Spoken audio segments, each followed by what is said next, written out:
Everyone thought he was a level 1 loser, but he turns out to be the strongest hero in this world after saving a bunch of pretty girls.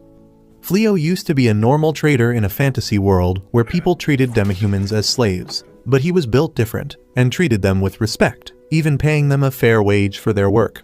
For this reason, the other traders hated him, but one day, while loading goods in his wagon, he suddenly gets transported to a completely new world. He looks around surprised to see a large number of hooded men, congratulating each other for finally summoning the hero, and the Pope tells a surprised Flio that they have been trying to summon a hero because the demon army is threatening to destroy their kingdom completely. Before he could even say anything, a maid wearing a furry uniform walks up the pedestal and places a magical crystal in front of him. The Pope claims that because all the heroes are level 1 when they enter this world, the gods give them overpowered abilities which can never be gained by a normal human being. Suddenly, the stats appear in front of him, and to their absolute horror, he has below average stats along the board and doesn't even have a single special ability. Suddenly, on the other pedestal, another hero was called, whose stats turned out to be 999. Everyone gets on their knees to gobble his whiner and start celebrating, while the blonde hero looks at Flio and laughs at his pathetic level. The king is informed, who immediately starts showering the hero with presents and officially names him the savior, while Flio looks out the balcony, realizing that he disappointed this people just like I disappoint my parents. He decides to talk to them so that he can be sent back to his own world, but the next morning, he is packed into a carriage forcefully and is sent away from the capital. He remembers how the Pope told him that the portal through which he entered this world has been closed now, and there is no other way for him to return back. Because of this, the king has decided to grant him a piece of land in a faraway forest where no one lives, but tells him that he is not supposed to return back to the capital ever again, or tell anyone that he is from another world. While traveling, Flio tries to talk to the lizardman person, but he tells him to shut up as no one wants to talk to losers. Flio sleeps, eats, and drinks inside of the wagon for a solid 20 days, after which they finally reach the mysterious forest. He comes out to see a pretty landscape and thinks that he might be able to live here, while the lizardman hands him a bag. Before leaving, however, the lizardman advises him to run away from here as soon as possible, because this forest is supposed to be the stronghold for some very strong demon generals. After that, he leaves without saying a word, leaving Flio alone, who checks the magic bag to find it has some money, food, and other essentials, including a sword.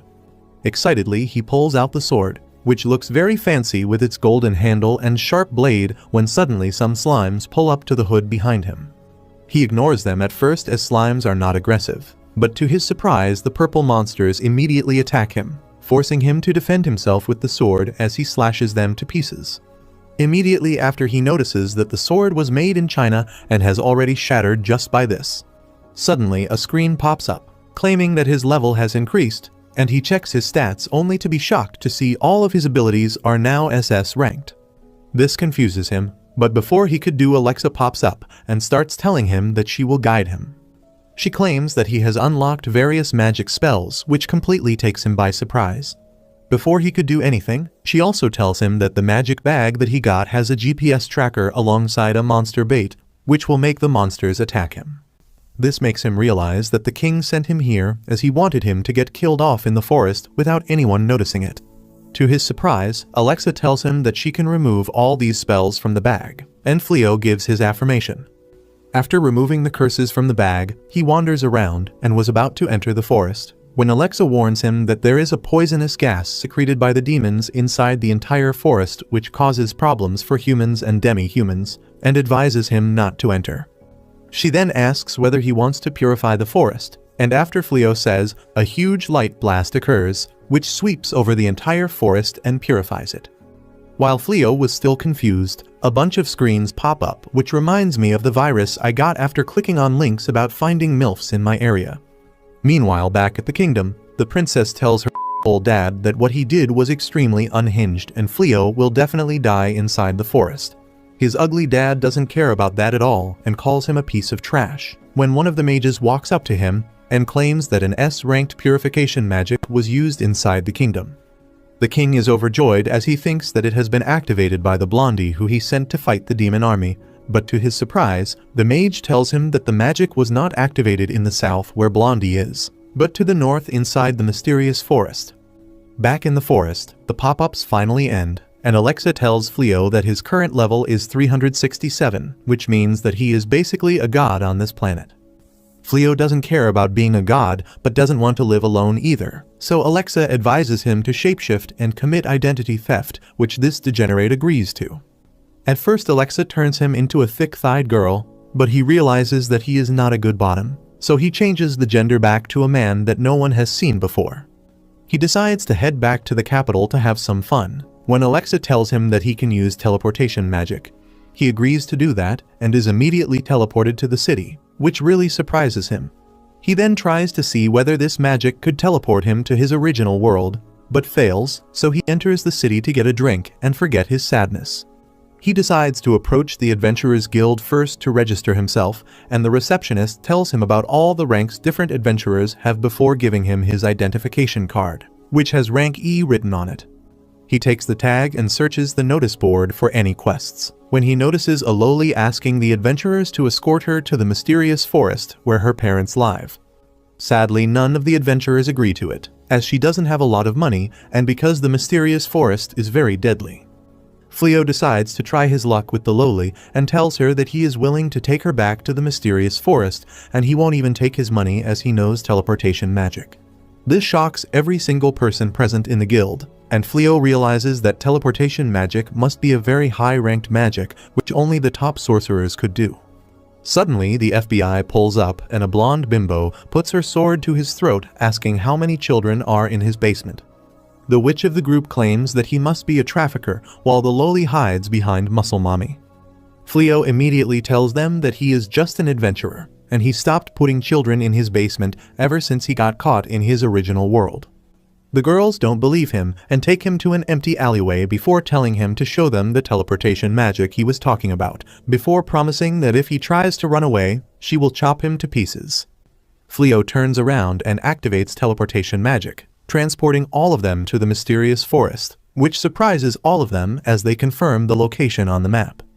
The witch asks why is he still E rank, while the blondie goes down on her knees and apologizes for calling him a PDF file. The girl goes near the forest and notices that all the poisonous gases are gone. Flio was about to tell her that he purified it, when Alexa warns him that the girl is a demon. Suddenly, Blondie walks in front of him and draws her sword at the little girl, while Muscle Mommy, the archer, and the witch all get ready to attack. Without wasting any time, Blondie tells the lowly to reveal her true colors, and informs Flio that the guild put up a notice that a mysterious lowly has been trying to lure people to go into the mysterious forest. The archer claims that this forest is the home of a demon general, which makes it highly suspicious, while the blondie keeps pushing her sword towards her, making her cry. Suddenly, the expressions change, and the lowly starts smiling viciously, claiming that they all will die before her fangs grow, and she starts transforming into a demon to everyone's surprise. The lowly turned out to be a huge wolf demon called Fen, who is one of the demon army's 4 generals. She claims that the Demon King sent her to keep an eye on the adventurers, and she can't let anyone know who she is, so they have to die. Immediately, the entire area gets covered with a poisonous gas, while all the girls collapse on the ground in a very weakened state while Flio tries to help Blondie up. Fen is surprised to see that Flio is unaffected, but decides to deal with him later and attacks Blondie, only for Flio to save her at the last moment. He realizes that he can't run away while protecting all of them, so he tells Alexa to teleport all of the girls back to the capital, which saves their lives. Flio then gets ready for a fight using all the spells that he has at his disposal to try and win. Fen immediately rushes in for an attack, but Flio immediately uses instant transmission to dodge the attack and appears behind her. Fen immediately turns around and tries to strike him down with her sharp claws, but Flio uses earth magic and creates a wall which protects him from the attack. He immediately follows through with a wind attack, throwing her up in the air. Realizing that Flio is not weak, Fen quickly teleports out of the way and tries to land a surprise attack on him, but his reactions are quicker and is able to use his gravitation spell on her, forcing her to the ground, while she is completely stunned as she has never seen this magic before. He realizes that he needs to capture her right now, but he has no idea which spell to use. Thankfully, Alexa pops up and recommends him to use the slavery magic, which will force Fen to follow all of his orders, but he is not a Confederate and refuses to use the spell. Meanwhile, Fen tries to use a spell to escape, but Alexa nullifies the spell, while telling Flio to use the slavery spell. He refuses again, while Fen uses the teleportation magic only to fail once again.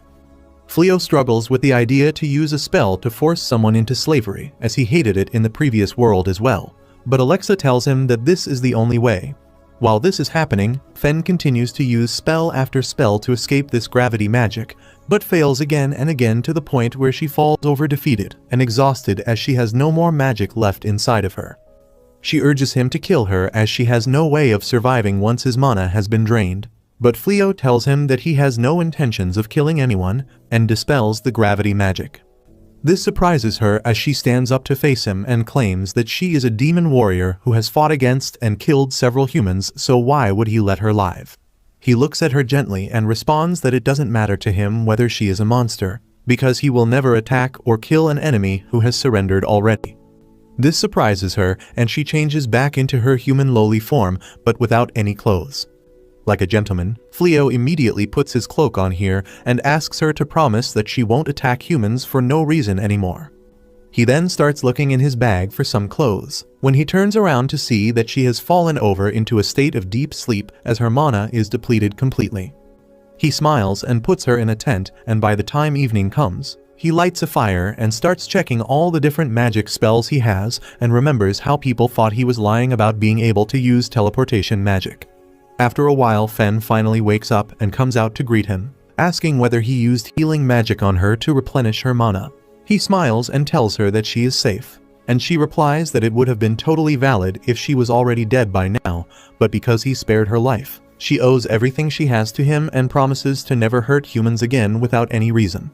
He smiles and thanks her, but she isn't done and claims that she also owes his life to him, and will act as his slave from now on. He tells her that he doesn't need any slaves, which saddens her, and she grows her claws back, claiming that her life will have no meaning if she can't serve him, and tries to delete herself. Flio begs her to stop and claims that she can stay with him as long as she wants, which immediately makes her happy. A little while later, he tells her his story about how he is not from this world and was actually teleported here without his will as a hero candidate, but because he was super weak with no special skills. He was tossed aside by the king and left in the forest to die, as they didn't know how to send him back home.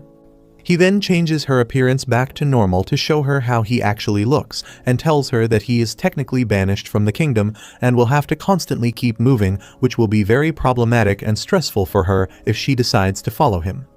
She reassures him that she will stay by his side no matter what and pledges her life and loyalty to him, pleading with him to let her stay with him. Flio is shocked at this, but gladly accepts her proposal, which makes Flio really happy, and she hugs him tightly. Meanwhile, inside the castle, the hero comes back to report a massive loss against the demon army to the king, and when the king asks how did so many knights get wiped out in a single battle, he starts blaming him for giving him knights that were so weak that they immediately broke rank and started running here and there at the sight of a single demon. He then tells the king to be thankful for the knights that were able to survive because of him and storms out of the court. Following this, the king turns towards one of the knights and asks what actually happened at the battlefield. The knight paints a totally different story, claiming that the hero was a massive coward and was hiding behind the ranks of the knights even though he was the strongest. Moreover, the moment strong demons started attacking, he decided to run away, while telling the knights to cover his retreat. The king holds his head in disbelief, not knowing how to save his kingdom, while the hero walks back to his chambers, angry at himself for not getting any stronger even after trying so much. The next morning, Flio takes Fen back into the city where they walk through the market and decide to act as husband and wife to avoid causing unnecessary suspicion. They soon head out into the Adventurers Guild to get Fen registered so that they can take on some quest and earn money. She soon gets her adventurer's tag, which makes her really happy because it's the same rank that Flio has. They head over to the notice board to get a quest, when an emergency quest is announced by the receptionist.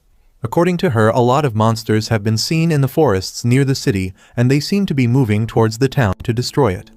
Everyone gets scared as the monsters being this close to the city means that the hero failed to destroy them. The receptionist also announces that they will pay 10 times the usual amount for each monster killed. Flio claims that the pay is pretty good, but they should skip fighting these monsters as they sound strong. Fen looks at him confused and tells him that they are no match against him, but he doesn't believe her, claiming that even the hero wasn't able to defeat them. Fen tells him that if he won't come then she will go alone and kill those monsters. And if she can kill them, then Flio can kill them as well because he is stronger than her. He agrees, and they teleport towards the forest where they find an empty house which the guild has set up as their base. They were about to go in when they hear a scream from the other direction, and immediately head towards it, only to find the same group of girls that Flio saved before, and even this time they are completely surrounded. Fen looks at them and tells Flio that they are pathetically weak, while one of the monsters try to attack the muscle mommy who tries to fight with an injured arm but gets thrown back. Before the monster can finish her off though, Flio uses his lightning magic to utterly fry the beast, saving her life.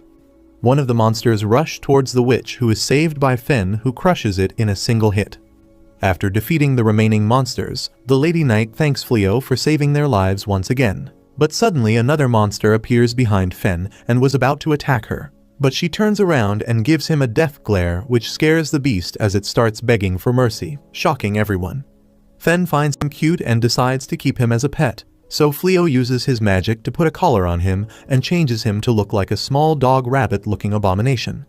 Later that day they head inside the house, where the Night Lady introduces herself as Bali, while the small redhead is named Archer, and the lowly with the hat is named the Witch. She asks him to teach them how to fight as ever since the hero's defeat. He is refusing to fight against the demons because he needs a capable right-hand man who is strong enough to fight the monsters. So the king has told every knight to become strong enough to take down one of the monsters alone.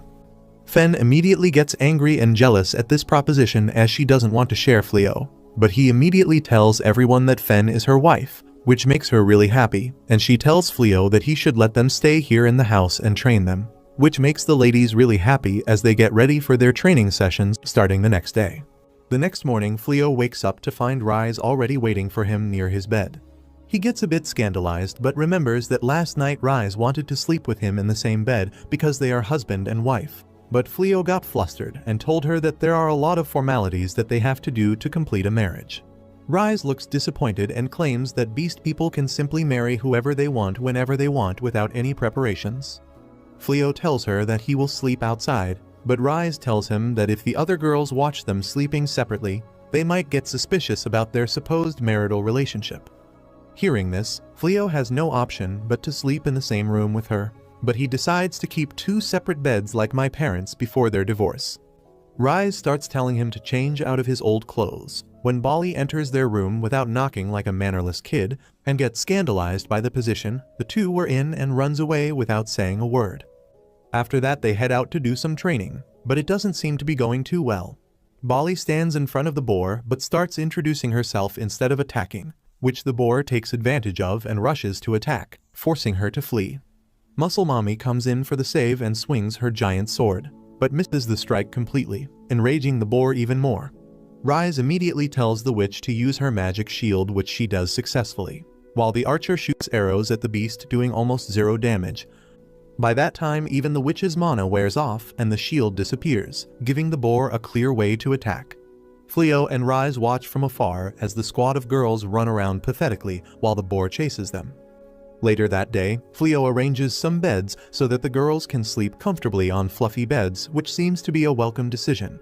They then head down towards the kitchen, only to find huge chunks of raw meat placed on each plate on the table, while Rise cheerfully tells Flio that she extracted this meat from the boar hunt earlier and prepared luxurious slices for each of them as a celebration for their new homes.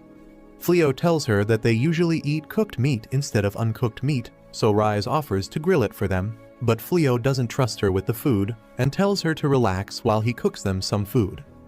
With the help of Bali, he puts an amazing spread for everyone on the table, complete with salads, rice, and beautifully cooked steak. Rise seems to get jealous while Flio comments on how good Bali cooks, who claims that her family belongs to the nobility, but they lost most of their money and prestige, so she always had to cook for herself, and ended up enjoying the process. Everyone starts eating, commenting on how good the dishes taste, but Rise is still skeptical as she thinks fresh meat tastes best when raw, and plants and leaves are the food of weak animals who get killed by stronger beasts. Flio encourages her to try some salad, and to her surprise, she ends up liking it a lot. After that she tries the steak and her entire world turns upside down as she has never had such a tender and juicy piece of meat with a golden brown crust. She downplays how good the food was and promises everyone that she will cook food that's even better than this next time. Later that day, Flio and Rise visit the capital to sell the boar demons that they hunted down. And because the boars are considered as class of demons, everyone is surprised because Flio is supposed to be a newbie and not an S-rank hero. Flio realizes that they will have to tone down the amount of strong monsters they kill to avoid suspicions, and Rise agrees. She then tells Flio that she needs to go into the town for some personal errand and will meet him later. Flio bids goodbye to her as he gets called by a furry who asks whether they can talk alone. Flio doesn't kink shame anyone, so he goes alongside the furry into a different room, where the man tells him that his achievements have been a topic of discussion amongst the people of this kingdom. According to him, even the king got to know about him and his exploits and want to grant him the position of an honorary knight, which is one of the highest honors a man of common descent can achieve. The king wants him to serve under the hero and protect the kingdom from the demons. Flio doesn't even have to think about it, and immediately declines the offer, claiming that he is happy living his life as is and has no intentions of joining the fight against the demons. This surprises the furry, but Flio doesn't care and comes out of the guild by the time the sun starts setting. He finds Rise waiting for him, covered in ash and beaten up, which worries him, and he asks whether a demon attacked her. She tells her that it was nothing, whereas in truth, she ended up going to a cooking class that she saw a poster about and tried learning how to cook. Unfortunately, she just doesn't have the aptitude for cooking and ended up always messing things up, and even blew up the entire class with her magic when she tried to get a flame. After that, 1 month passes by without much happening, but the king's men always come to his house, time to time asking whether he would want to join the hero's party to battle against the demons, but every time Flio refuses. After that, he checks onto Muscle Mommy, who got interested in farming and created a small garden with the help of the doggy and was able to successfully grow fresh produce. But because of that, she basically stopped training to fight. Meanwhile, Rise tries to get the fear of shooting a living thing out of the archer, as she only practices with a wooden target. Rise tries to use the tender meat of the beast chicken as a motivation, but it fails. On the other hand, the witch still has very low amounts of mana, so Flio gives her a magical ring that will boost her mana pool. He tells her to try it out for the day and let him know whether it is helpful. She was going to put it on her ring finger while thinking about Flio, but Rise scares her straight by threatening to cut her hand off if she tries to put it on the ring finger.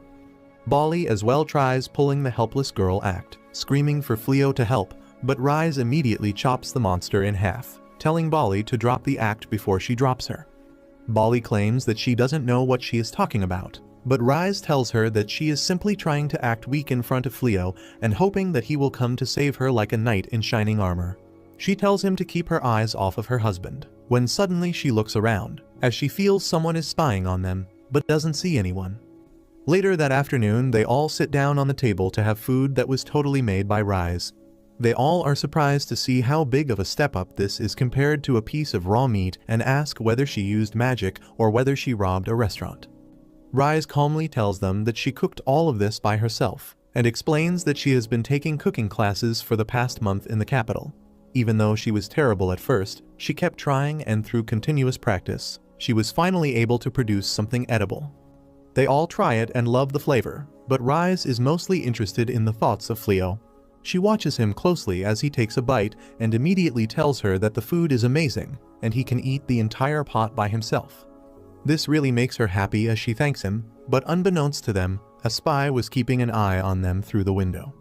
The furry beast recognizes Rise and is confused as to why she is living amongst the humans and wonders whether she is hatching a plan to kill the hero. But before she could report anything back to the Demon King, Rise ends up appearing behind her, which scares the Bagesis out of her. She ends up taking the spy inside, whose name is Ulmana, and Flio offers her some tea. She seems to be completely taken off guard as she thanks them for the tea and burns her tongue immediately. Rise immediately comes down to business and asks what the hell is Demon King's personal assistant doing in this forest. Ulmana tells her that a lot of demons died in this area, so she came to investigate and ended up finding her. Rise tells her that the demons were killed by her when they attacked, and that she is now living happily with Flio, who also happens to be her husband. Ulmana is surprised at this revelation, but Rise immediately asks whether she wants to cause trouble for them. Ulmana gets scared and tells her that she has no such intentions and burns her tongue once again. She is unable to understand how a human like Flio is so calm in the presence of a demon, and tries to check his stats but fails. She then asks Rise whether she knows anything about what happened in the northern forest, as there are no demons alive there anymore. Flio looks at her and tells her that he cast a purification magic on the forest but didn't know that it will kill the demons and apologizes.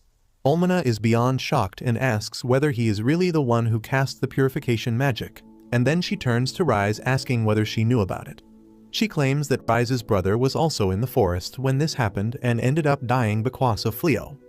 Rise's face turns dark as she tells Almana to shut her mouth. Flio looks at Rise and asks whether she knew he killed her brother. She tells them that her brother was a wolf warrior and the worst thing to do would be to mourn his death. Moreover, he was one of the 4 generals of the Demon King army and should have known better how to deal with this situation. Rise looks at Flio and tells him that it doesn't change her feelings for him even a bit, as she fell in love with him because he was strong, but now she learned how kind he is and loves him even more. The girls end up overhearing this, and the witch faints as she realizes that Rise is actually the legendary wolf that almost killed them. Almana, on the other hand, simply gets up and asks Flio to spar with her, and he agrees. Once outside, their battle starts and Almana immediately jumps up before using a poison attack on him, but at the same time casts a magic circle to hurt Rise. This enrages Flio, who dispels both of her attacks with the click of his fingers and uses a crucifixion magic to trap her in the air, as he threatens her never to attack Rise again and tells her to leave. The next morning they hear a loud commotion and run outside, only to see Almana on top of a huge dragon army, flying towards them to take revenge. Instead of getting scared though, Flio gets really excited as he has never seen a dragon before and always wanted a dragon scale.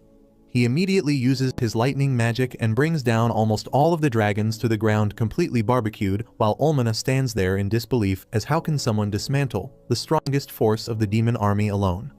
Muscle Mommy wonders whether she could have thrown a hoe at them and gotten the title of Dragon Slayer, and Flio tells him it's not too late to try. She throws her hoe at one of the fleeing dragons, and Flio uses his boost magic on it, which kills the dragon in an instant, giving her the title of Dragon Slayer. He immediately gets surrounded by the rest of the girls, asking him to help them as well, but he claims that the dragons are already gone and he can't do anything now. Almana runs away immediately while the Demon King watches all this from his castle and decides to head out there in person to deal with this annoying adventurer and kill him and the traitor Rise himself. The next morning the girls are still huddled around Muscle Mommy as they can't take their eyes off the title of the Dragon Slayer. The witch even brings back the hoe that killed the dragon as a souvenir. While they were ogling at the title, Bali walks outside the house and tells them that she is heading off into the forest to kill some more monsters. The girls are pretty impressed at her resilience as she has been going to the forest to kill monsters for a while now, but her strength hasn't increased much. Even after this, she doesn't lose hope and goes to train every single day.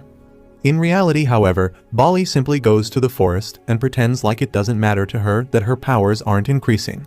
She seems very annoyed by the fact that she stays weak no matter what she does, and also that she wasn't able to get the title of the Dragon Slayer. According to her, the title of a Dragon Slayer can increase your standing from the level of a commoner to a noble in an instant because of its prestige. She feels so pissed because if she was fast enough, she could have also taken Flio's help to kill a dragon and get the title, which would have helped her family become nobles once again like they were when she was young. While she was standing there frustrated, a man walks behind her and asks whether she knows about a couple that live in the forest. She immediately gets a little suspicious as even though the forest is crawling with deadly monsters, this guy seems to be completely unbothered and is not even wearing armor. She replies by saying that she does know the couple and asks whether he is an acquaintance of the husband or the wife. He immediately replies wife, at which point she draws her sword and puts it at his throat. She tells him that Rise belonged to the demon army, which means that he is also a demon. She asks what the hell do they want from her and claims that she is not interested in going back. The man, however, tells her that he is here just to talk. Bali doesn't want to hear anything but takes her sword back and tells him that she can carry a message but won't lead them to the cottage. He ends up agreeing and tells her to ask Rise whether she wants to have some tea and talk for the old time's sake, and leaves. Bali thinks about how weird this guy was when Rise and Flio appear from the forest looking worried. They ask whether she is okay and she replies she is fine and was just talking to some lowly demon. She asks why are they here, and Flio replies that he was worried because according to his barrier, the Demon King himself entered the area and was talking to someone. Bali immediately gets scared and starts whimpering about how the Demon King will definitely kill her now, but Flio somehow calms her down and they all go back to the cottage. The next morning everything seems to be back to normal, but Rise answers the door only to see the Demon Lord standing there. She asks what the hell does he want from her, but Flio tells her that there is no need for any violence, and they can all talk. The Demon Lord introduces himself as Gaz, and wonders why this human who knows that he is the king of the demons, not scared at all. They all head inside, when they meet Bali who was happily coming out of her room. The moment she spots the Demon Lord she gets terrified again. They all sit down in the guest room where Flio offers him some tea and asks what he wants to talk about. Rise immediately speaks up saying that she doesn't want to go back to the army and if he is here to take revenge for them beating up the cat girl, but he tells her that he has no such intentions. He turns his attention towards Flio and asks him to join the demon army. This catches Flio off guard, but he speaks up and tells him that he is not interested in playing sides in the war. The Demon Lord thinks about it and asks how is he able to hide out here in the forest because with the level of power that he has, the king must want him on his side. Flio however defends his position by saying that he doesn't have to fight for the side of humans just because he is a human as well, and he doesn't even know why the hell is the war happening because he came here from a different world. The Demon Lord claims that the battle started 500 years ago, when a person from a different world came here and became the first Demon Lord. He was extremely powerful and noticed that the humans treat the demons as second-class citizens, so he raised a voice and a lot of demons followed him resulting in a massive war. Ever since then the Demon Lords have kept fighting the humans over one matter or another, but he claims that he doesn't really have any ambitions to kill all humans or to take control of the world. At that very moment his aura changes and with extreme anger as mana overflows out of him. He shouts that even though all he wants to do is live peacefully, if the humans target the demons and kill them, he will not stand by and watch like an incompetent jackass. He then turns to Flio again, hoping that this would intimidate him, and asks whether he would still want to join the Demon King army. But Flio refuses once more while sipping his tea. The Demon Lord calms down and starts smiling at the fact that this mere human is so stubborn and fearless, and claims that this must be the reason the king couldn't force him to his side either. He stands up and claims that he is not done yet and will come again soon before leaving. The other girls enter the room and check up on Bali, who was sitting as if nothing happened, only to realize that she has gotten knocked out by fear while she was sitting. Bali finally wakes up the next morning and comes down to wash her face, but the moment she enters the kitchen, she spots the Demon King dining with Rise and Flio. She gets terrified once again, while the Demon King who seems interested in her asks her to join them. She immediately tells him that she is not dressed properly and runs away. The next day she goes outside in full gear only to find the Demon King waiting for her, asking whether she would like to go on a walk with him, but she runs away while saying that she needs to practice.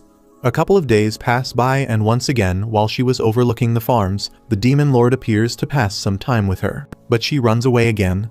Meanwhile, inside the kingdom, the reports of a certain demon visiting Flio's cottage has been spread, and the king seems pissed beyond belief as he shouts that first Flio refused to help them, and now he is also joining the opposite side. He immediately commands them to mobilize the army and destroy Flio's home and his entire party. Before that could happen though, the princess intervenes and asks whether doing this is beneficial, as he could be wrong about Flio, and he could be rejecting the advances from the demon army. She claims that if they go to destroy him, it will simply force them to join the demon army for good. She advises that they should calmly talk to Flio and hope that he chooses to side with them. The king calls her an idiot and tells her to head back to the kitchen where she belongs as they can't think with emotions right now. The blonde hero walks up and tells the king to get him some troops and promises to go and talk to Flio. He claims that if Flio takes their side just by talking, it's fine, but if it isn't he will simply destroy all of them. The next morning, Rise and Flio were sitting on the breakfast table where Rise asks whether he is not joining either side because she is a demon and he doesn't want to kill her kin. Flio replies that it's one of the reasons, but at the same time he just doesn't think that the demons are wrong or evil by any sense of the imagination. Before they could continue their talks, the archer runs in, claiming that the entire army is here. Rise thinks that the Demon Lord is trying to attack and gets worried, But the moment they exit the house, they are shocked to see that they are surrounded by the army of the kingdom, and the hero is riding at their head with his flamboyant attitude and his cocky nature. He straight up walks up to Flio and tells him that he has come here to give him two choices. Either he joins the side of humanity and helps them fight against the Demon King, in which case they will reward him and excuse the fact that he refused to join them before, or he can simply refuse to join the side of humanity, in which case he will be considered a traitor to their race, and they will simply destroy him on the assumption that he is an accomplice to the Demon King. Flio calmly replies that he isn't going to take either sides, as he doesn't want to play any role in this war. The hero immediately looks down at him and claims that it means he accepts that he is a Demon King accomplice, which means that he will die. Flio claims that he is not an accomplice, while the girls back him up, saying that he simply just doesn't want to take part in the fight. The hero looks at them and tells them that even though they should be considered traitors, he will excuse them if they can help him sway Flio's mind, otherwise all of them will die. Bali looks up and claims that she believes that Flio is right, as ever since birth she was also taught that the demons were evil and that they should be killed, but ever since she met Rise and the others, she realizes that they are not inherently bad and are also living beings with feelings. Flio looks at the hero and claims that he wouldn't fight against them, but at the same time he wouldn't stay here either. Rise claims that she will go with him, and all the girls agree. The hero thinks it's a joke, as there is no way he can run away from this army. But to his surprise, Flio simply uses his teleportation magic and transport his entire party alongside his house and his fields to a completely different location. The entire army is shocked at this, when suddenly the Demon King returns to meet with Bali. He looks at the army and realizes that they have uprooted Flio and his party, which pisses him off so much that he transforms into a demon and commands all of the demon army to attack the kingdom immediately and take control of the entire area, which scares away the hero. Meanwhile, Flio safely lands in a different stretch of land, and the girls are amazed to find all their fields intact. Rise tells everyone that to celebrate their new move, they are going to have a feast, and all of them go inside to help, not knowing that a war is going to happen very, very soon. The news gets to the king about the imminent attack on the kingdom, which completely bamboozles him. He asks his ministers about the current status, and they reply that the army has already infiltrated the entire northern forests and are continuously making progress. He asks about the location of the hero, but the minister replies that the hero got scared at the sight of the Demon King and ran away like a total bitch. The king knows that there are no other options if he wants to save the country, and orders the mages to prepare a huge purification magic spell to cast on the entire forest, which should kill or at least damage the majority of the demons. Meanwhile, the Demon King overlooks the mayhem he is causing in absolute anger, while Olmana asks how they should proceed further. Suddenly, two other underlings arrive with information, and the Demon King tells them all to order the troops back out of the jungle.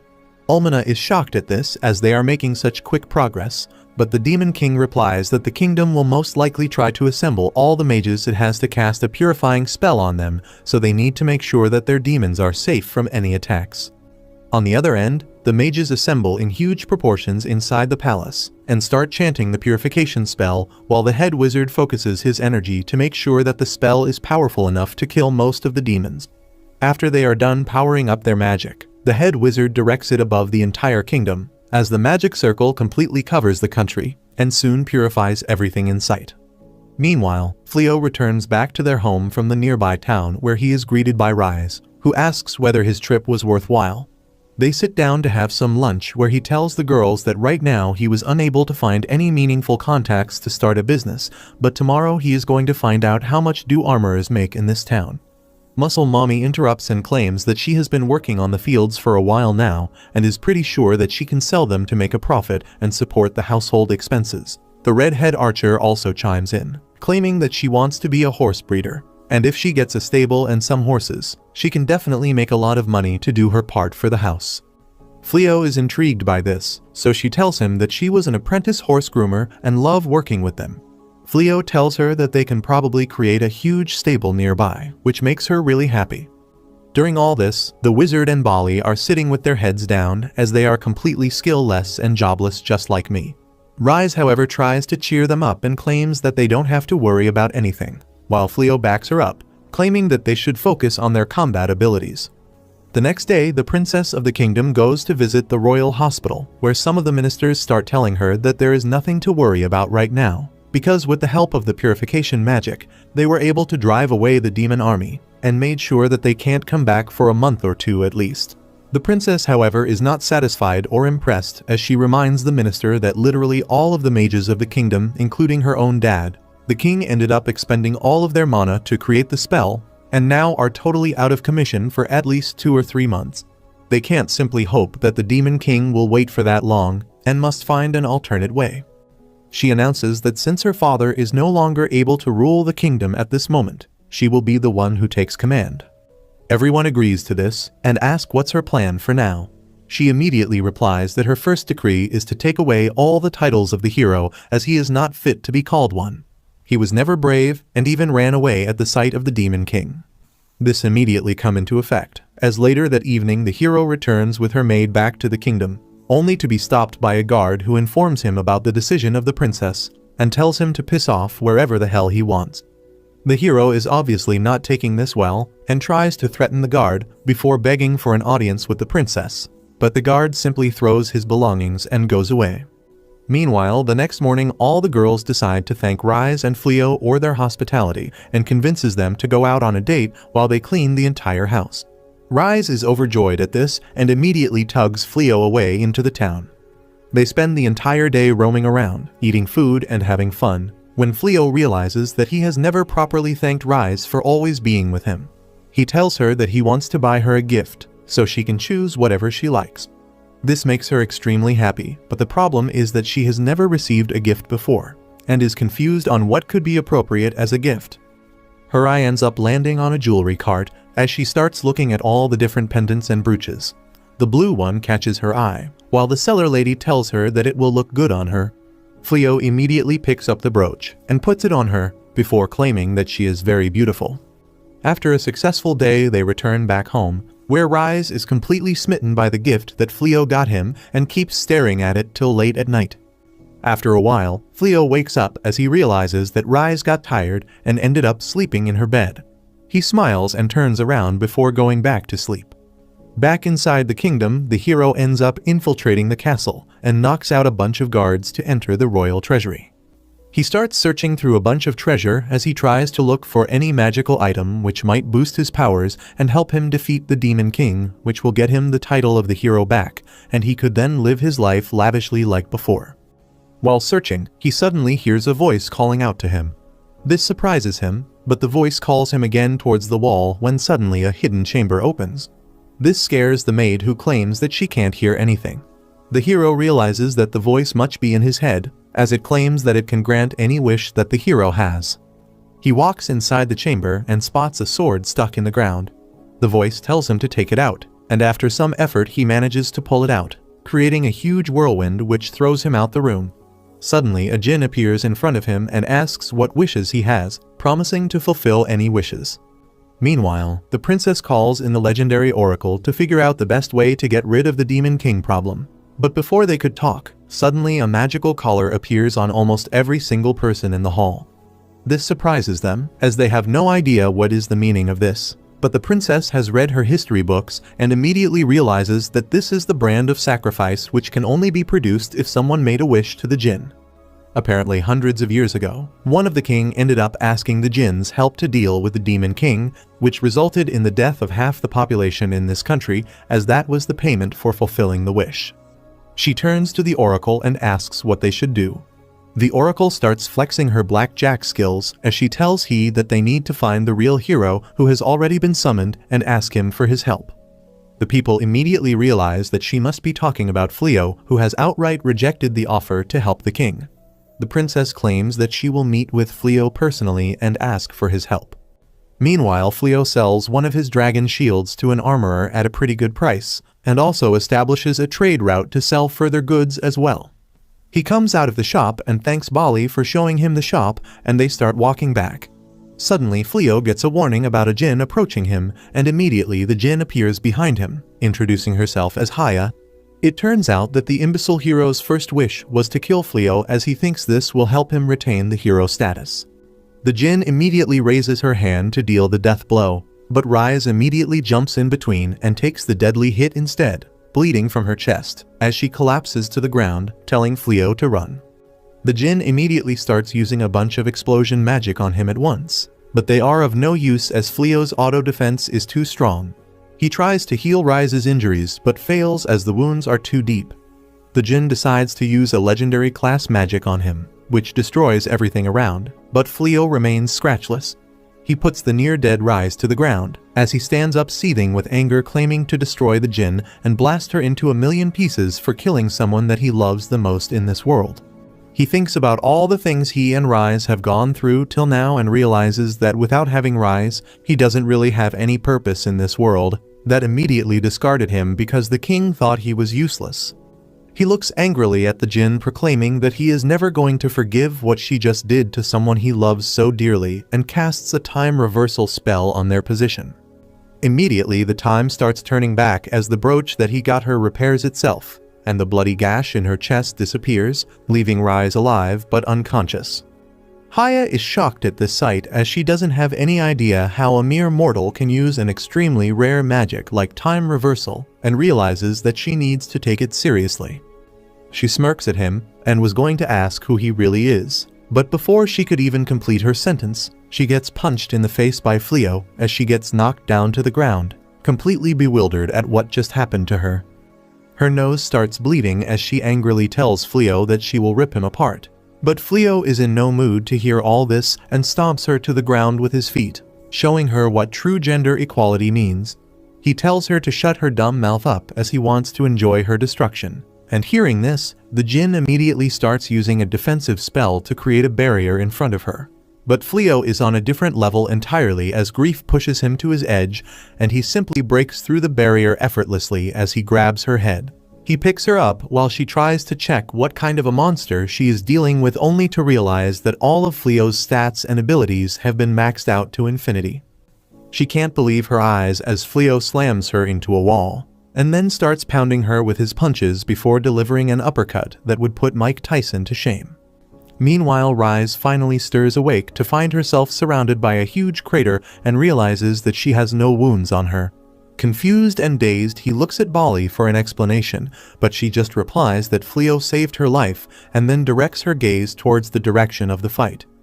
Rise can't believe that her mild-mannered husband is punching and kicking a girl in the middle of the street just like the good old times. He punches her around for a while, which surprisingly makes Rise happy at first as she tells Bali to see how he is fighting for her. But soon she remembers how Flio told her that he hated fighting and doesn't want to hurt or kill anyone. Meanwhile, Flio punches her into a half-dead mess before grabbing her by the neck and picking her up in a chokehold. The Jinn pleads with him for forgiveness, but all the mercy has been drained out of him as he tells her that she is going to die. Just before he kills her though, Rise rushes behind and grabs him, pleading with him to let her go. This snaps him back to reality, and he loosens his grip and Haya falls down to the ground unconscious.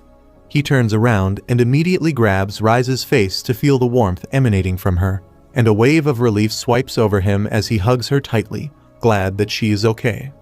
Meanwhile, the princess and her party gets teleported to the village where Flio is currently living as she thanks the mages to help her even after being so weak. She tells everyone to search in different areas when suddenly the seals on their necks break off completely. Everyone is relieved but surprised at why this happened as the princess wonders whether the Jinn failed to fulfill the wish. Back in the castle, the guards have completely surrounded the treasury where the hero cries about how the Jinn lied to him about killing Flio. Suddenly, a magical entity gets released from the chambers and possesses the body of his servant and starts laughing about how she has been locked up for ages now because of the Jinn. She immediately changes her clothes into something more appropriate as it's a man's world, and uses her magic to make the hero drop to his knees. She immediately uses her magic to transform him into a magical monster, who destroys the walls and starts walking up to the castle where she wants to take revenge on the royal family. She notices the faint remains of the teleport spell and decides to follow the mana to find the heir to the throne so she could kill them. Inside the village market, Flio starts healing the Jinn back to full health, and she slowly regains her consciousness only to get scared by Flio as she hides in the corner asking for mercy. He tells her not to worry as he will not hurt her. She seems confused and asks why would he ever heal her, and Flio calmly replies that he healed her because Rise is completely fine. Bali runs up to him and asks what does he think should be done with the Jinn as she can't be trusted to normal guards. He suggests that they might be able to seal her back inside the castle treasury like before, as he has recently gotten a number of new spells to use, one of them being mind reading. He claims to have used this spell on Haya to find out why she attacked him, and now he knows that she was ordered by the hero to do so. Haya is beyond shocked as memory reading is something only the Jinns can do, and no mortal has ever been gifted with the ability before.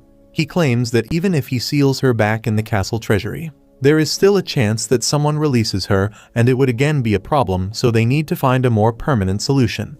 Rise jumps at this moment in front of them and claims that she has a solution, which is for Haya to become Flio's servant. Haya is shocked alongside Flio, who tries to stop her, but Rise tells him that this is the best way of making sure that no one misuses her again, and if a Jinn joins them, their power will increase exponentially as a party. He looks down at her and asks if this is really something that she wants, as this Jinn is the one who hurt her in the first place. Rise takes a deep breath and claims that it is hard to say, but at the end of the day she got injured because she was weak and failed to protect herself, so she forgives the Jinn. At this point, Flio extends a hand to the Jinn, asking her whether she would join him in his adventures and vow to never kill anyone. Haya is surprised, as mostly humans only work for their own greed, but this man seems to be exceedingly kind and has no bad intentions in his mind. She accepts his offer and stands up, vowing her life to him. He apologizes for beating her into a pulp before, as he lost hold of himself, but Haya tells him not to apologize as she thinks about how exciting it was to get beaten up. Flio looks around to see the destroyed ground and houses and thinks about using the time reversal spell to fix everything, but the Jinn tells him not to use time reversal ever again, because it has several repercussions that he has no idea about. She also tells him that he has a special ability which lets him use the entire spell library of any magician who attacks him, and that's why he is able to use mind reading and time reversal magic that are bound only to the Jinns. She tells him to watch Interstellar to learn what happens when you mess with time, and tells her to use some other magic spell like the restoration magic. Later that evening, the party returns back to the house where the remaining girls were waiting on the couch. They all get shocked and terrified at the sight of a Jinn in their house, while Flio explains that she had nowhere to go, so she will be staying with them. The archer is scared of the Jinn and asks Bali whether it would be fine, but Bali simply tells her to shut up as she tells Haya that her room has been made. Later that night, Flio enters the room to find Rise in a saddened state. He sits beside her and asks what's bothering her, when suddenly Rise climbs on top of him with tears in her eyes and asks whether he will return back to his own world now that he can use the magic of Jinns. She clings to him tightly and tells him to take her with him, as she can never live alone. Flio calms her down and tells her that he will never return back to his normal world, and he can't take her with him anyways because the world is not fit for demihumans like her. He promises that he can't live without her anymore, which he realized today when she was almost lost to him. He looks in her eyes and asks her to marry him for real this time, as he only wants to spend his entire life with her.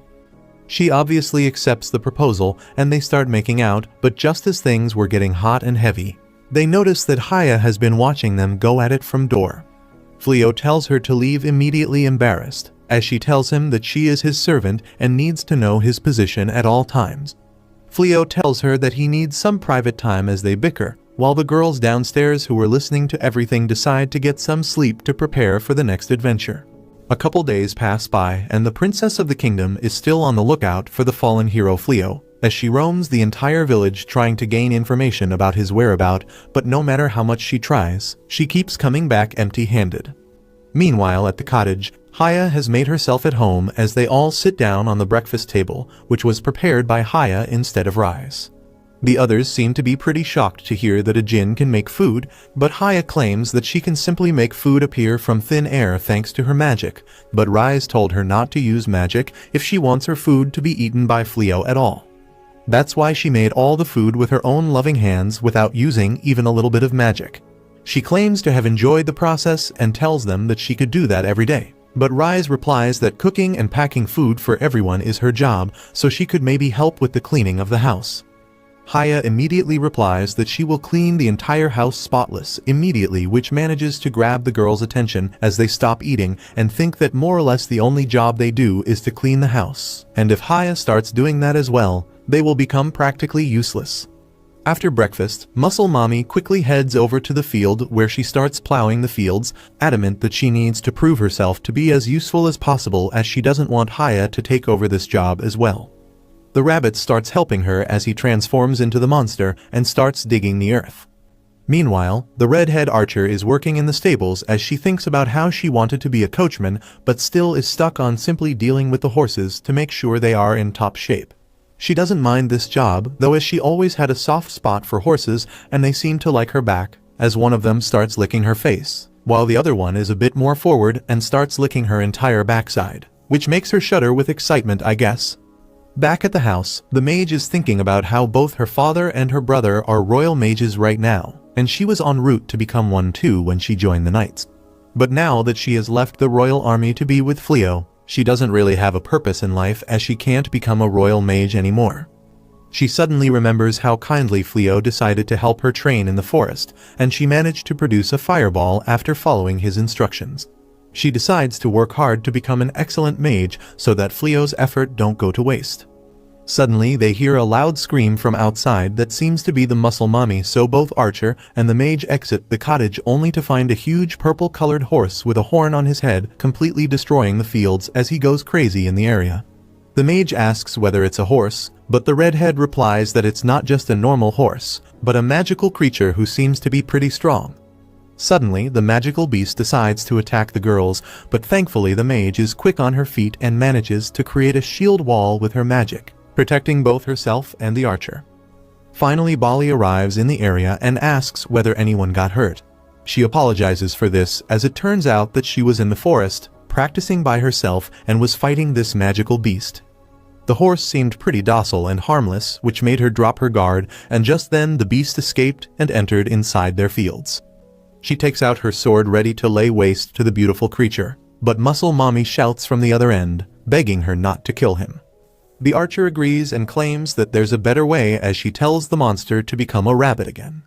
She grabs a spike and some rope which she throws towards the beast, who catches it between his teeth, flinging the archer on his back. The archer starts riding the horse as it goes crazy, but slowly she manages to bring him under control as she whispers kind words in his ears softly, which helps him calm down. The other girls are surprised by her ability to tame such a deadly and rabid beast, but she claims that most of these animals are simply misunderstood and not dangerous. Meanwhile, Flio and Rise are basically on a date inside the town, as Flio wanted to sell some of the things that he recently crafted. Rise seems to be pretty happy to finally be alone with Flio as she grabs his hand, thankful that they are now truly married and can flirt as much as they want.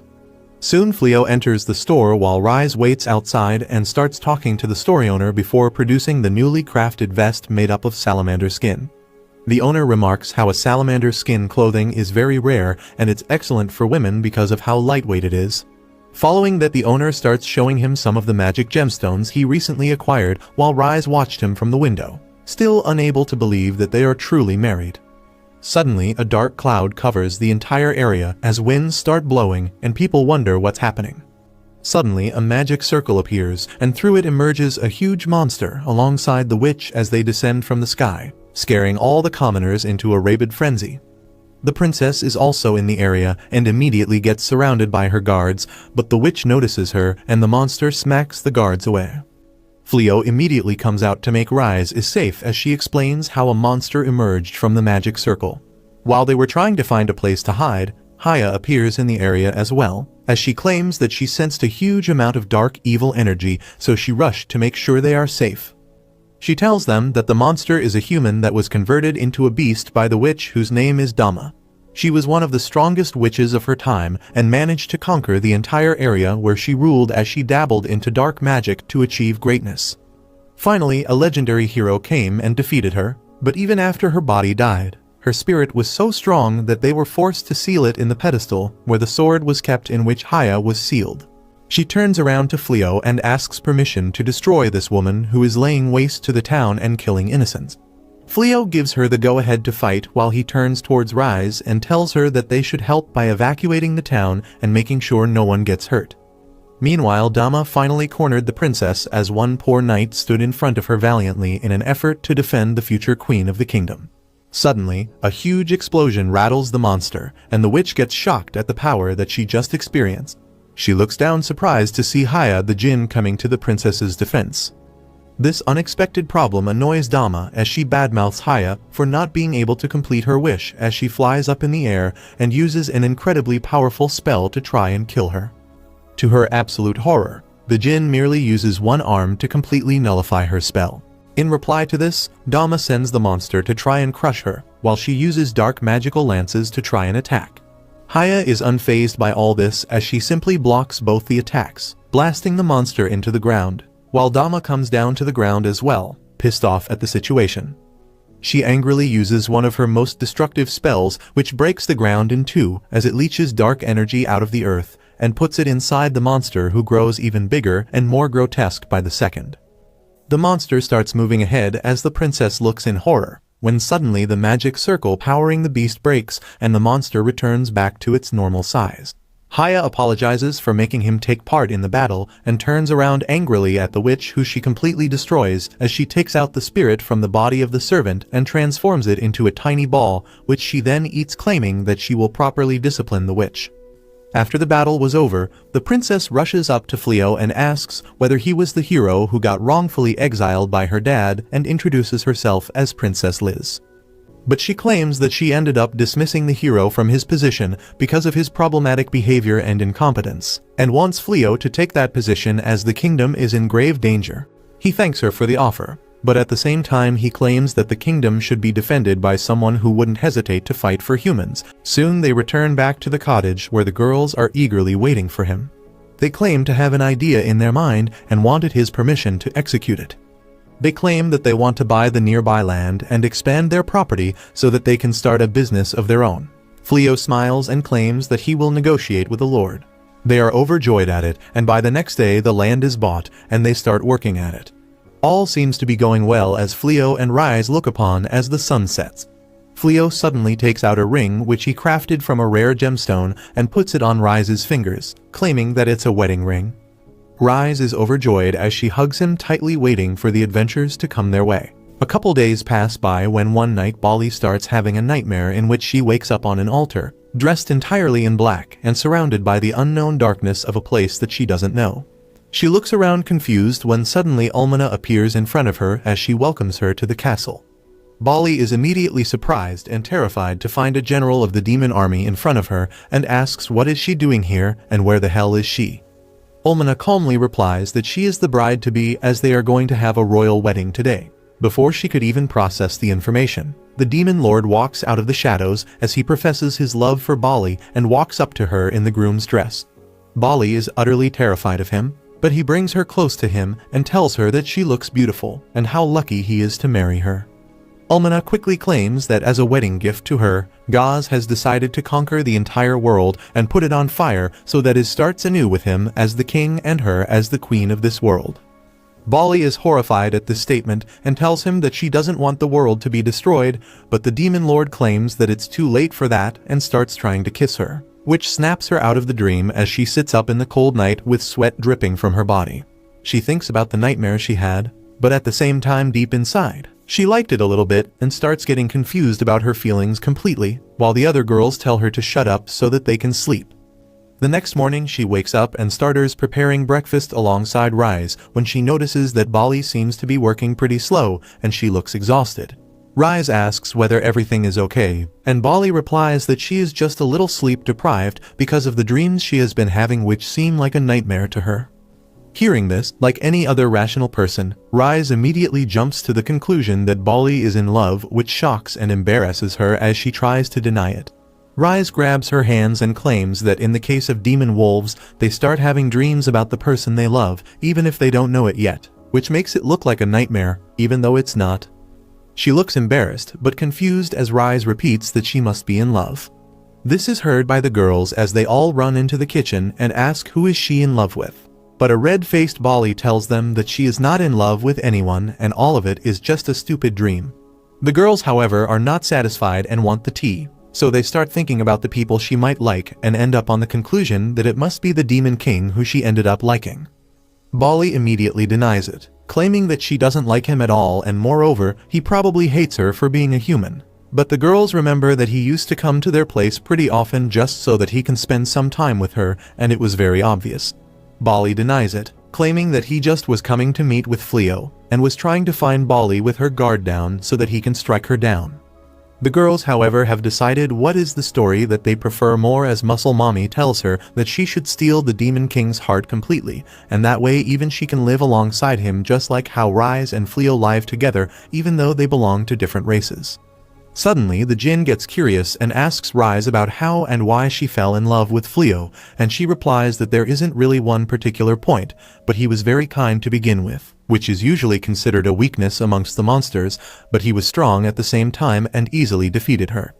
This alongside his cordial nature made her fall in love with her. Flio ends up hearing all this, which makes both of them embarrassed.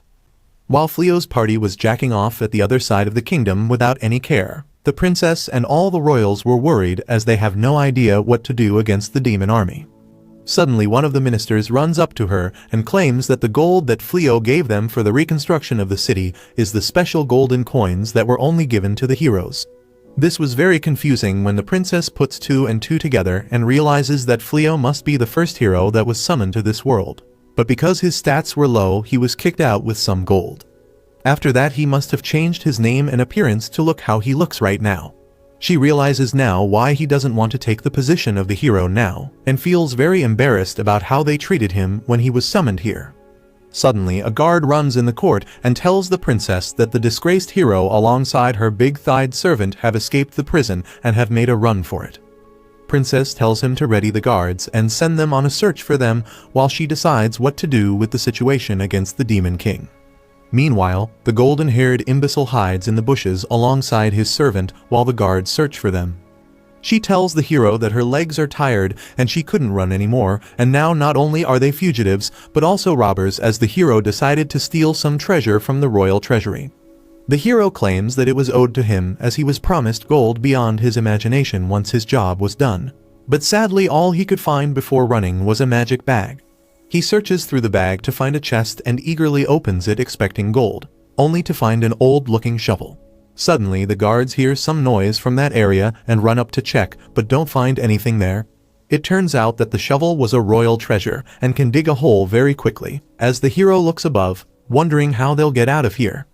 Back at the Demon King's castle, Ulmana brings in the report that they are unable to find Flio and his party yet, and suggests that they should focus their attention on the invasion instead, as they are very close to completely destroying the royal kingdom that has tried to suppress them for so long. She claims that even though the land has been purified, the castle has used all its best mages and probably cannot spare any now, so they should push with their army to march on the capital and take it down. It will definitely result in some deaths of the demons that enter the purified region, but their sacrifice will weaken the defenses and lead them to victory. Gaz tells her to keep searching as Flio can't leave the kingdom and must be somewhere around, and they need to find him because he alone can also use purification magic if he wants to.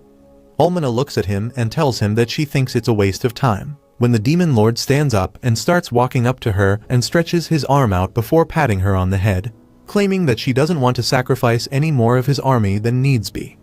This all is heard by a strange woman who turns out to be Gaz's brother's right hand, as she tells him everything that she heard. The brother named Sui angrily smashes his hand on the table, which makes the woman fall to the ground as he claims that his brother is going soft and calls his decision to try and enlist a human in their army to be a disgrace. He smashes his seat again as a piece of rock hits the woman, and she falls down again bleeding, while Sui stands up and claims that it's time they had a new king and exclaims that he is going to snatch the throne away from his brother and lead the demon army to victory. While this all is happening, Flio is out with Rise in the market buying some new ingredient for a dish that she wanted to make. Flio seems to be in a good mood and asks Rise whether she wants to have lunch together, which immediately brightens up her mood as she gets some extra alone time with him and she grabs his arm. They start walking when they spot the shop of an old lady who seems to be shutting down. They ask what happened, and she claims that she can't find suppliers anymore because the war has reached the villages nearby since the last attack and the area has been destroyed. This saddens both of them as they realize that there is no running away from the war. They start walking once again when Flio appreciates how resilient humans can be as a lot more shops are opening in the area as well. Just before they were entering the restaurant, Bali runs up to them and claims that she wants to treat them to lunch as she ranked up in the Adventurers Guild thanks to their training. Flio is happy while Rise is disappointed as she wanted some alone time. They all decide to head inside to celebrate when Haya flies up to him, claiming that she sensed a very strong demon's presence nearby and they should back off. But Rise stops her, and to their surprise, the demon turns out to be Gaz himself, who warmly greets them. They all head inside and sit down on the lunch table as Bali feels scared while Gaz comments on how pretty she looks today. He tells Flio that he often came here because he liked to get more information about the humans and also because their food is amazing. This triggers Bali, who asks whether he is here to gather more information on humans so he could crush them, and he honestly replies that he is. This pisses her off, but Flio tells her to calm down. Gaz claims that humans and demons can't stay together because they can't control not getting affected by each other. Haya explains that lower-level demons always radiate a special dark mana that poisons the air for human, which makes it unlivable for them. And while higher-ranked demons like Rise and Gaz can control it, many can't. Moreover, some demons are born with bloodlust and all they want to do is fight, which makes the option of coexistence that much more problematic. After saying that, he gets up and bids them goodbye before leaving, while Bali looks at her plate, unable to understand her own feelings. After finishing the meal, they meet up with the rest and start walking back as the sun sets, while Flio thinks about how happy he was to find out that demi-humans were not treated as slaves in this world, but realizes that everything can't be perfect. This triggers him to hug Rise from behind as he tells her how much he loves her as fear starts creeping inside him, making him realize that he might be forced to pick a side sooner rather than later in this horrible war. The next day, Rise cooks some delicious-looking meat patties for Flio and the girls. Everyone is amazed by the deliciousness of the meat, and they remark that it is even better than what they serve at restaurants. Suddenly, someone comes knocking at the door and Flio goes outside to receive them. To his surprise, it is the princess and her guards. Rise also comes outside, and then Flio asks the princess what is she doing here, because he has already told her in the past that he is not interested in being the hero. The princess says that today, she is here to apologize to Flio for summoning him into this world and then discarding him when he showed no significant ability. Both Flio and Rise are shocked to learn that their secret has been revealed. After that, they welcome the princess inside and Bali serves her tea, while sucking up to her. The princess thanks her, and Bali is moved by the slightest bit of her attention. The princess then asks Bali and other girls to leave as she wants to talk to Flio in private. Rise objects to that, saying that until now the kingdom has treated her husband very poorly, so she won't leave him alone with the princess now. Flio also holds her hand and tells the princess that she can send everyone away, but his wife will stay with him. He clearly declares that if it is something that the princess cannot tell him in the presence of his wife, she should simply return to her palace. Rise is elated to hear that, but she returns her focus to the meeting quickly. The princess accepts the condition, and Flio signals all the girls to leave the room. Once they are left alone, the princess falls to her knees and apologizes wholeheartedly on the behalf of the kingdom. She says that the spells they placed on his bag and the act of banishing him to the dangerous forest are their greatest sins. Flio tells her to raise her head because she is not talking to a hero but to an ordinary merchant right now. The princess asks him if he won't accept her apology, but he tells her that it won't change anything. He urges her to come to the point, because she wouldn't have come here all the way to apologize. The princess tells him that he is right, and then lays out a magic map in front of him. There are some glowing dots on the map that indicate the position of the kingdom's army. The princess tells him that the effect of the purification spell cast around the castle will wear down soon, and then the demon army will put more strength into their invasion. She says that their mages have not fully recovered their magic, and they don't have enough troops to protect all the towns either. She plans to station her troops only at the most strategic locations, but that will leave a lot of towns unguarded. The princess requests Flio to take up the job of protecting all those unguarded towns, and he is left speechless. Rise snaps at the princess and questions her audacity to drag Flio into their war when he is a person who hates violence. The princess says that the king who used the purification magic will recover soon, and when he does that, he will probably send an army after Flio and Rise, accusing them of working with demons. This pisses off Rise, and she asks the princess if she is trying to threaten them by any chance. She replies that she plans to do the opposite. She explains that while she is still the temporary ruler, she has enough power to bring the former king to justice for disrespecting Flio and appointing the fake hero. She plans to make him give up his throne, and for that, she wants Flio's help. The princess says that the king is an arrogant asshole, and she wants to do better after taking the throne from him. But for that, she must have to prove that she can lead the army more efficiently than him, and that is where she needs Flio to help her. Rise snaps at her again, but Flio stops her. He has figured out the princess's true plan. Rise doesn't understand it, so he explains it step by step to her. He tells her that the princess showed him the location of their troops on the map because she trusts him. She wants him to keep this information only to himself to prove to the world that he is not going to join the demon army. The princess admits that he is right, and adds that she also wants to save the towns as well. She once again requests Flio to help her. On the other hand, the former hero and his thick servant are still on the run. They are hiding behind the bushes, and the girl suddenly starts crying because she is feeling hungry. The former hero takes out some cookies from the magic bag and gives them to her. He then asks her why is she still following him after all this, and she has the same question for him too. She knows that she is just dead weight, and he would be able to escape more easily if he ditched her. He is flustered on hearing this, and then the girl says that the moment he broke them out of the prison cell was pretty cool. She keeps praising him, saying that he has his moments every now and then, and he starts blushing. He gets up and tells her to hurry along, when suddenly a black spider creeps next to her. The spider squirts some web and ties up the girl. Before the disgraced hero can help her, he is also tied by the spider web. A goth demon mommy comes there and says that she found some good-looking specimens to sacrifice for her next experiment, freaking both of them out. Back at Flio's home, he lies in the bed at night, thinking about his discussion with the princess earlier. Rise notices him lost in thoughts, so she comes over to his bed. He tells her that while he hates fighting, he can't stand the thought of small towns being in danger as well. He adds that he has been thinking that if he and Rise have kids of their own someday, he wants them to live happily alongside the children of both humans and demons. He gives him LK's "I have a dream" speech about that, but realizes that it is almost impossible to make that dream come true. Rise, however, is confident that if anyone can make that impossible dream true, it is Flio. She holds his hand, promising to always help him in whatever way she can, and he thanks her with a smile. Soon after that, the demon army attacks the kingdom, and people flee their towns and villages. One girl is left behind as she was playing in the forest, when suddenly, the demons arrive there.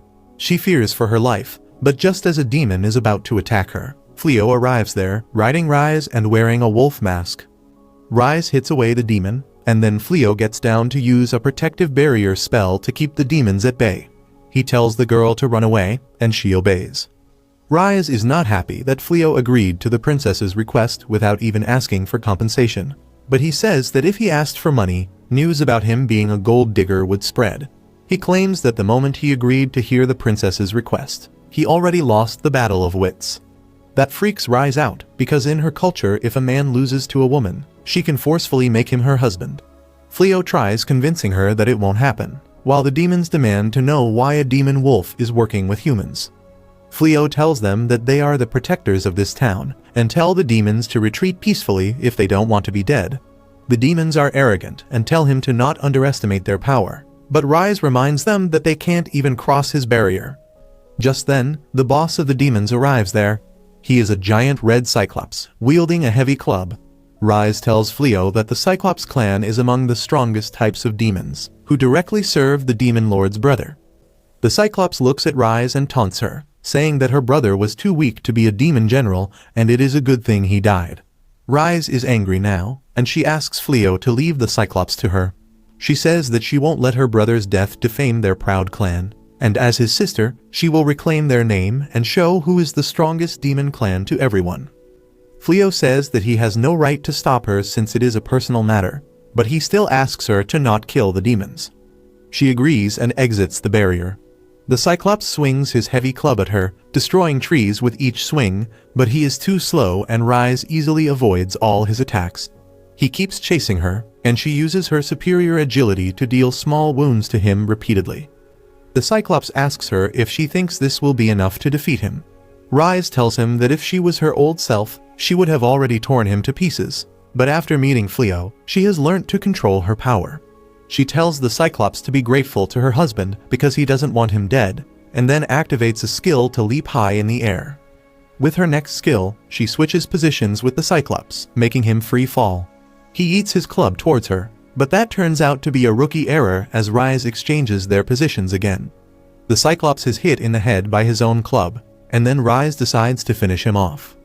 She is floating 4 trees in the air with her magic, and then uses the gravity magic to accelerate them towards him. She hits the 4 bite wounds she had given the Cyclops earlier, and nails him to the ground with that. The Cyclops asks his minions to attack her, but Flio uses his magic to restrain all the demons instantly. Rise says that he should have let her deal with all of them, but Flio says that they have already won, and he has seen how strong she is. He then heals the Cyclops, who gets confused about his motive. Flio tells him that he is just doing this so that he can go back to their home peacefully. He then activates a lightning magic to intimidate the demons, and says that if they don't leave by their own will, he can send them back by force. Everyone starts trembling with fear, and soon they run away. With that, Flio can take down the barrier he had cast, and he remarks that it is a good thing they succeeded.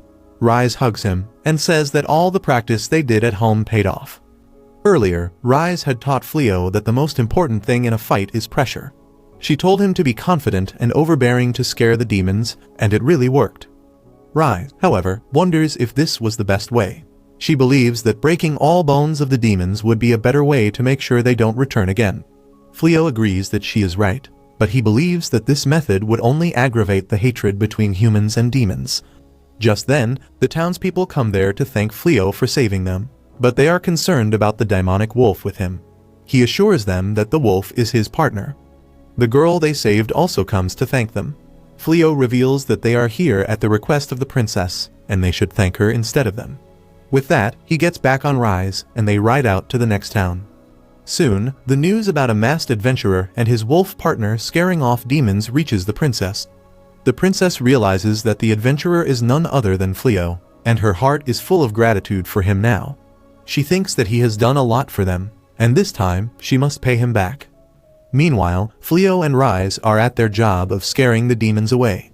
Demon Lord Gaz is watching over them, and he is not happy that his brother Sui sent the troops here without his permission. Just then, one of his servants comes there and informs him that Sui has staged a coup and already captured the throne room. In the Demon King's throne room, Sui sits on the throne, while the goth mummy that works for him shows him the 2 humans she has kidnapped. She tells him that everything is ready, and when Gaz comes to face them, she will sacrifice the 2 humans to the demon god to perform a secret technique that is sure to defeat even him. Sui waits for his brother eagerly, thinking that after he defeats him, the title of the Demon King will be his. The next morning, Flio gets a pair of unexpected visitors in Gaz and Ulmana who ask permission to come inside. Both of them sit down alongside Flio and Rise with some tea, while Flio asks what's the special reason that they are here today. Ulmana seems to be in a rather bad mood as she simply looks down, while Gaz smiles at them and claims that he is here to ask a favor from Flio. Our hero seems taken aback as he doesn't know what can he give to the literal Demon King. He asks what kind of favor he wants, and Gaz calmly replies that he wants permission to stay in his house for a while. Flio sits there unblinking as he tries to digest the news, but Rise thinks that it's a joke and starts laughing. Ulmana gets pissed and asks why the hell does she think it's a joke when the Demon King himself is asking this favor. Gaz tells her to calm down, and tells Flio that he is in a bit of a pickle and explains that his throne has been taken by his younger brother Sui, who staged a coup in his absence. He claims that he wanted to inform them that he has no part in any recent demon attacks, as he never ordered them either. It turns out that before Gaz was able to reach back to his castle, Ulmana ended up hearing the news and ended up running to the eternal 4 demons of the Demon King army. She expected them to help her overthrow Sui, but to her surprise, they all seemed to be neutral on this topic. Apparently, they all got approached by Goth Mommy beforehand, who asked them to pledge their neutrality as there is going to be a duel between the 2 brothers for the throne of the Demon King. According to her, Gaz has gone too soft on the humans and not fit enough to rule anymore. Ulmana seems to be horrified at this and asks them how could they believe something like this. But the blue demon replies that she has also been noticing that lately he has been spending less and less time amongst the demons in his castle, instead preferring to roam around in cities among humans in disguise. She thinks that this might be a good wake-up call for him to realize that the underlings are starting to revolt against his ways. Defeated, she turns towards the two-headed phoenix demon and tries to emotionally blackmail him by claiming that he was raised by gods personally, but the bird replies that it is a completely different matter, as when it comes to the matter of succession, only the strong can rule, and lately Gaz has been unable to make tough decisions, causing the war against humanity to stagnate. She finally turns towards the centaur and asks whether he is becoming a traitor as well, because if they were loyal they should be walking up to the throne and throwing every person who participated in the coup into the prison so that they can never see the light of day again. The centaur calmly looks at her and replies that he will always be loyal to Gaz, and he believes that the throne belongs to him, but at the same time he thinks it is a good opportunity for Gaz to show his true powers and crush this revolt to establish dominance again, and that's why he is going to stay neutral. Almina feels defeated but walks alongside them into the throne room, where they find Sui sitting on the throne alongside the goth mommy, who tells them that they are in the presence of the new demon king.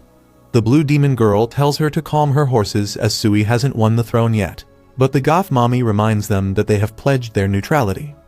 Almina gets mad at goth mommy and tells her that they have no right to the throne, but the goth mommy Puff simply roasts her and starts laughing.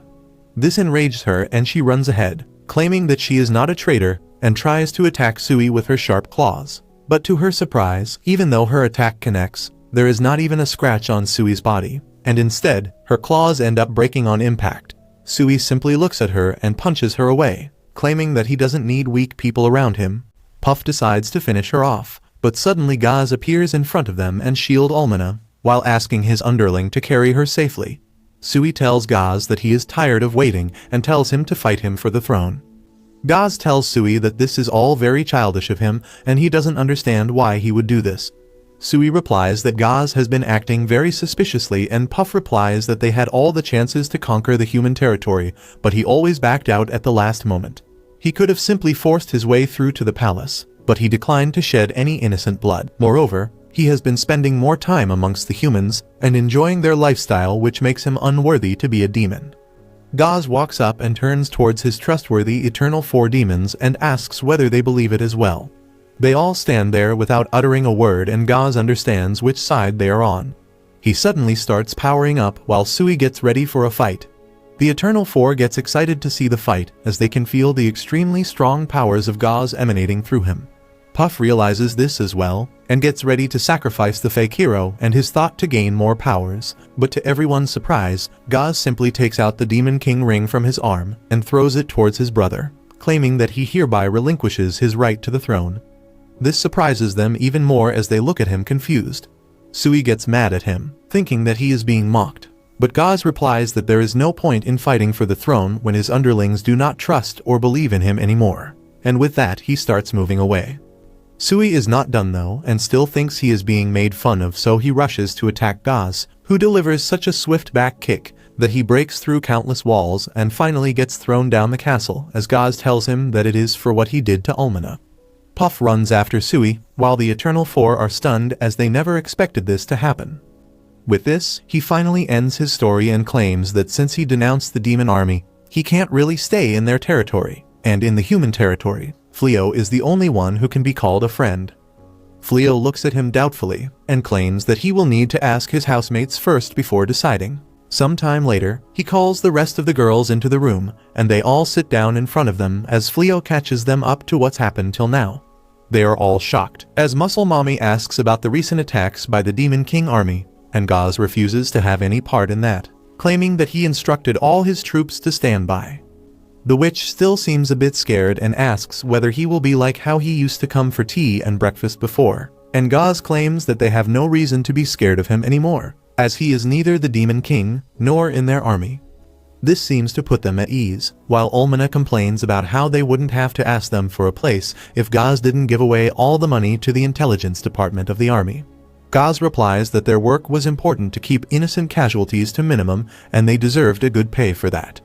He claims that he overtook the throne from his father as he didn't like his ways, so it was inevitable for something like this to happen to him as well, but he has no regrets about it.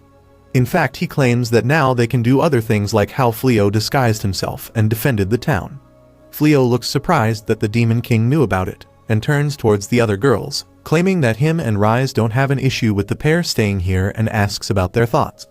Everyone else seems to agree on it, but Bali has problems accepting the literal Demon King as a part of their house. Rise, however, tells her that he is not even that anymore, and is able to emotionally manipulate her into agreeing with their idea. This way the Demon King moves in with them, but he seems to be having some trouble finding anything to do. He walks over to the muscle mommy and asks whether she needs any help, but she refuses, claiming that she doesn't want any more magic in her crops. Hearing this, he moves towards the stables where the redhead was tending to the demon horses. He asks whether he can help her by any chance, but because of his extremely strong aura, the horse gets scared, and the archer asks him to leave. He then walks over to Flio's workshop where he admires all the pieces of armor he created, and they talk over it while Almana watches him having more fun than he ever had as the Demon King. Later that night they sit down around a bonfire eating and chatting, but Bali still seems to be uneasy as she sits far away. Later that night she is unable to sleep and watches the moon, when Rise and Flio enter the room and offer her some tea and snacks. While Rise apologizes for manipulating her, she claims that it's fine as she is just a housemate anyways. Flio tells her that he really likes the way they live right now as all of them have their roles to play and they complete each other and also live in total harmony. Bali looks in distance and claims that probably she is not fit to live here as she has nothing to offer them. Moreover, even though she knows Gaz wouldn't hurt a human, and also that he is not a Demon King anymore. She also knows that humans and demons are very alike in terms that they have friends and family. But even then she can't pretend to live amicably under the same roof with a demon, as she has witnessed the horrors faced by the knights who cry for their lost loved ones. Flio looks at her and claims that she doesn't have to get along with them if she wants, and claims that Gaz can live anywhere. And the true reason why he is here is because he is scared of Sui taking any actions against them. Rise also looks at her and claims that she is not useless as she is the one who taught her how to make cookies as she hands it over to her. The next morning, Bali walks up to the demons and tells them that she is going to stay with them, but at the same time keeping an eye on them. If they hurt a single human, she is never going to forgive them. Gaz laughs while Almana makes fun of her for being scared of Gaz before, while she snaps back by claiming that Almana lost to Flio twice. Gaz walks up to her and extends a handshake, but Bali refuses it, claiming that she will do it once she can trust him, and with that she leaves into the forest for the day's hunt. If you liked this video, make sure to subscribe for part 10, and make sure to check out this brand new anime about a gamer who gets transported to a new world and becomes the strongest hero.